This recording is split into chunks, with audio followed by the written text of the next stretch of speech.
পশ্চিমবঙ্গে বেশ কিছু জায়গায় বিঘের পর বিঘে জমি জুড়ে একাঙ্গির চাষ হচ্ছে। এটা একটি ভেষজ বা আয়ুর্বেদিক একটা চাষ।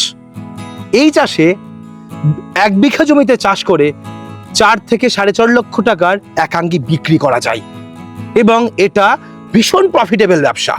তবে পশ্চিমবঙ্গে বহু ফার্মাররাই একাঙ্গি চাষ সম্পর্কে জানেন না। সেটা জানার জন্যই আজ আমি এসেছি বিসিকেভির কল্যাণীতে যে সরকারি ইউনিট আছে, যেখানে একাঙ্গি চাষের সম্পর্কে একজন এক্সপার্ট আজকে আমার সঙ্গে থাকবেন এবং তার কাছ থেকে আমরা আজকে জানবো একাঙ্গি চাষের কমার্শিয়াল ভ্যালু কি, একাঙ্গি চাষ কিভাবে করতে হয়, তার কি কি সমস্যা আছে, তার সমাধান কি এবং এটার মার্কেটের ভ্যালু কি, কিভাবে সেল করবেন।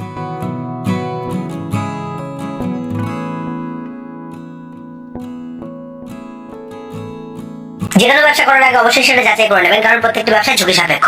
নমস্কার স্যার। নমস্কার, আপনার পরিচয়টা যদি একটু দেন। আমি অধ্যাপক দীপক ঘোষ, বিধানচন্দ্র কৃষি বিশ্ববিদ্যালয়ে মশলা এবং ঔষধি ফসল যে ডিপার্টমেন্ট আছে ওই ডিপার্টমেন্টের অধ্যাপক, এবং এই মশলা এবং ঔষধি নিয়ে যে ভারত সরকারের প্রকল্প সেই প্রকল্পের ইনচার্জ। ওকে, তো আজ আমরা যে ফিল্ডে রয়েছে এটা হচ্ছে একাঙ্গির ফিল্ড। একাঙ্গি চাষ সম্পর্কে বহু মানুষের কিউরিয়াসিটি আছে, অনেকেই জানেন না এবং যারা জানেন তারা একটা হিউজ প্রফিট করেন। তারা বলতে চান না, তারা বলতে চান না, কারণ ভাবেন যে বলে ফেললে আরো চাষ বেড়ে গেলে যদি আমাদের দাম কমে যায়। তবে মানুষকে এগিয়ে রাখাটাই আমাদের উদ্দেশ্য, মানুষ শিখে যাতে 2 পয়সা রোজগার করতে পারে। এই চাষ সম্পর্কে আমরা একটু জানবো। আমি গতকালকে মুর্শিদাবাদে গেছিলাম, যেখানে 400 বিঘে এক একটা ব্লকে চাষ হয় একাঙ্গি চাষ, ঠিক আছে? তো সেইটাও বিভিন্ন পকেটে হয়। একাঙ্গি এমন একটা চাষ, আমি যে কোনো ট্রেনিং এ যখন চাষি ভাইরা বলেন যে চাষে কোনো লাভ নেই, তাই বলে আমি তোমাকে একটা ফসল এরকম দেব যেটায় বিঘেতে 4 লাখ টাকা লাভ আছে। তো সবাই খুব উৎসাহ দেখায় যে সেটা কি চাষ, তো সেটাই হচ্ছে একাঙ্গি। একাঙ্গি চাষ এর সায়েন্টিফিক নাম হচ্ছে ক্যাম্পেরা গালাঙ্গা। ওকে, এই একাঙ্গির এত কেমন দাম? 1 বিঘা জমিতে আমি 4 লক্ষ টাকা রোজগার করব, কিনবে কারা এবং এত দাম কেন দেবে? একাঙ্গি ফসলটা এমন একটা ফসল যেটা টোটালি এক্সপোর্ট মার্কেটের উপর ডিপেন্ড করে আছে। আচ্ছা, আমাদের পশ্চিমবাংলায় বা ভারতে মার্কেট সেভাবে নেই। এক্সপোর্টে এখন হিউজ ডিমান্ড, এত ডিমান্ড যে মেটেরিয়াল দিয়ে কুলানো যাচ্ছে না। আচ্ছা, কোথায় একাঙ্গি চাষ হচ্ছে সেইগুলো খোঁজার জন্য কিছু ছেলে রাখা আছে, যারা পড়ে তারা কিছু ছেলে রেখে তারা খুঁজে খুঁজে বেড়ায় একাঙ্গি কোথায় আছে, সে কাজ করে এবং খুঁজে খুঁজে বেড়ায় কোথায় একাঙ্গি আছে। পশ্চিমবাংলায় এরকম কোনো ফসল নেই যে যার পিছনে বায়ার দৌড়ায়। তো এটার পার কেজি কেমন করে দাম, কত করে দাম দেওয়া হয়? পার কেজি 200-250 টাকা কেজি আছে। 200-250 টাকা কেজি আছে। 1 বিঘা প্লটে কতটা প্রোডাকশন হয়? 1 বিঘাতে মোটামুটি 20 থেকে 25 কুইন্টাল। 20 থেকে 25 কুইন্টাল, মানে প্রায় 2 টনের 2 টনের কাছাকাছি, 2 থেকে 2.5 টন, বেশি হলে 4 টন অবধি হতে পারে। বাবা। তো এই একাঙ্গির জন্য তাহলে গুণটা একটু করে নিন। হ্যাঁ ঠিক, মোটামুটি তাহলে 2 টন মানে প্রায় 4 লাখ। 4 লাখ, একদম ঠিক। এবং 200 টাকা করে কেজি ধরলেও চাষিরা নিজেরাই আমাকে বলেছে, হ্যাঁ, সবাইকে জানাতে চান এটা একটা কনফিডেন্সিয়াল হিসেবে চাষটা করে, যে যারা করে। তো এই একাঙ্গি 1 বিঘাতে খরচ কত টাকা হয়? খরচ এক কথায় আমি যদি বলি 60-70 হাজার কি 80 হাজার, ব্যাস। মানে 70-80 হাজার, আমি সব ধরে 1 লাখই যদি ম্যাক্সিমাম ধরি, তবু আমার 3 লক্ষ টাকা নিট প্রফিট বেরিয়ে আসবে। কত দিনের চাষ এটা? চাষটা একটু লং ডিউরেশন, 10 মাস মতো। 10 মাস, 10 মাসে আমি প্রথম লাগানো থেকে হারভেস্টিং 10 মাসের মধ্যে হয়ে যাবে। বাহ, 10 মাসের মধ্যে যদি 3 লক্ষ টাকা 1 বিঘা জমি থেকে রোজগার আসে, আর তো মনে হয় না আমি ধান চাষ বা পাট চাষ করবো। আমি যে কোনো ট্রেনিং এ যদি বলে চোখ বুঝে একটা ক্রপ রেকমেন্ড করতে, আমি এটাই করি। আচ্ছা, তাহলে এই চাষ সম্পর্কে, যেহেতু লাভবান চাষ, যে কোনো জিনিসের লাভ মানে একটু রিস্ক বেশি থাকে, অবশ্যই। তাহলে এই চাষের পদ্ধতি জানলে তবেই মানুষ বুঝতে পারবে এই চাষটা কিভাবে করা যাবে। আপনি স্টেপ বাই স্টেপ যদি আমাদের একটু বলে দেন। তো চাষটার প্রথমে জমি, ইতিহাস একটু বলি। বলুন। শুরুর দিকে 2015-16 সালে কিছু চাষি ভাই মার খেয়েছে, সেই গল্প আছে। তো তখন একটা রোগ দেখা দিত, ধসা রোগ, এখনো দেখা দেয়, তার কন্ট্রোলটা ঠিকভাবে করতে পারতো না। কিন্তু এখন বিভিন্ন ওষুধ বাজারে এসে গেছে, ধসা রোগ পুরোপুরি ভাবে কন্ট্রোল করা যায়। ওকে, তাহলে চাষটা ওইটাই একমাত্র সমস্যা, ওটা খুব সুন্দর সমস্যাটার সমাধান বেরিয়ে গেল। ওকে, এইবার আমি চলে আসি তাহলে এই একাঙ্গিটা কোন মাটিতে কেমন ভালো হবে এবং কি ধরনের এর আদর্শ ওয়েদার কি? ওয়েদার হচ্ছে, এটা আমাদের গরমকালে লাগানো হবে, বর্ষায় হবে, যেরকম আদা হলুদ চাষের জমি লাগে। আচ্ছা, একটু উঁচু জমি লাগবে, জল জমলে পচে যাবে, তাহলে আমরা ভেলি করে করে উঁচু ডাঁড়া করে লাগাতে পারি, মাঝখান দিয়ে ড্রেনেজ থাকবে। আচ্ছা, চাষি ভাইরা যেটা ভুল করে, ওরা পুরো ঘন করে লাগায়, দেখলে মনে হয় একটা কচুরিপানার ডোবা। ঠিক। হ্যাঁ, বাইরে থেকে বড় একাঙ্গি ফিল দেবে, মনে করবে কচুরিপানার ডোবা ওটা।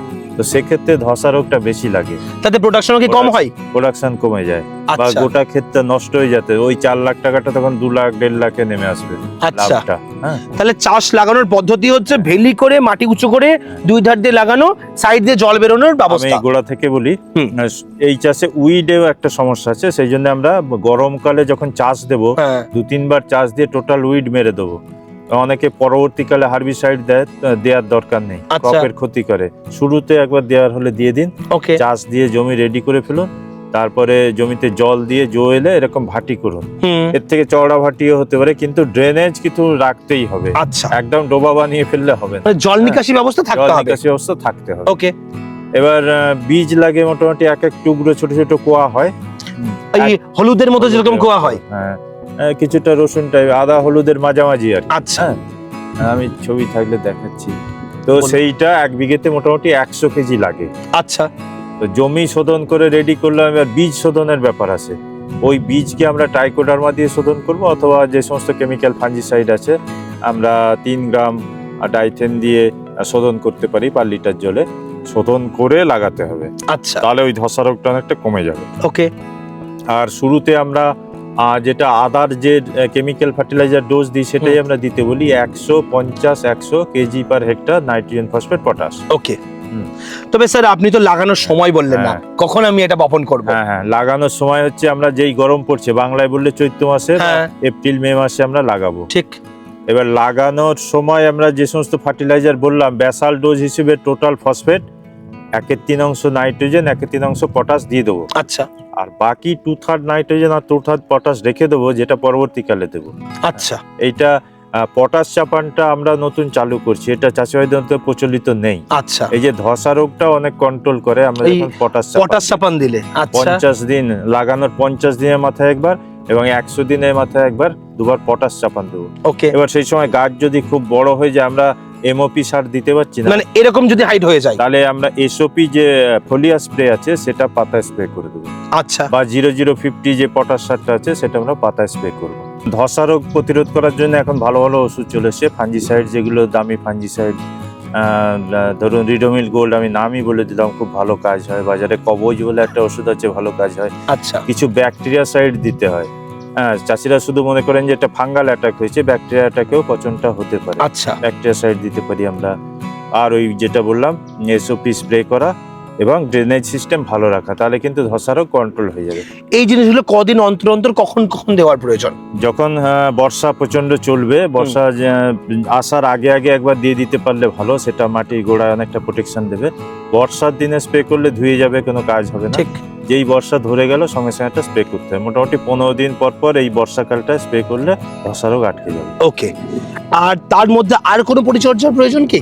আর পরিচর্যা সেভাবে দরকার নেই, বরঞ্চ পরিচর্যা না করতে বলবো আমি। অনেকেই গ্রোথ বেটার করার জন্য নাইট্রোজেন ফার্টিলাইজার প্রচুর ব্যবহার করেন, একদম দরকার নেই, অর্গানিকের উপরেই বেশি থাকবে। আচ্ছা, গোবর ওটা সার, প্রয়োজনই নেই। কিছুটা আছে, বেসাল দিয়ে দিলেন, পরবর্তী চাপান সার হিসেবে নাইট্রোজেন না দেয়াই ভালো। তা সেই জায়গায় গোবর দেবে, গোবর সার দেবে। ওই শুরুতে আমরা যে দিয়ে দিচ্ছি হ্যাঁ। অর্গানিক দিলে, ওটা অনেক দিন ধরে ডিউরেশন, ওটাতেই কাজ করে যাবে। কাজ করে যাবে, মানে এক্সট্রা খরচ করার প্রয়োজনই নেই। খরচ করার প্রয়োজন। ওকে।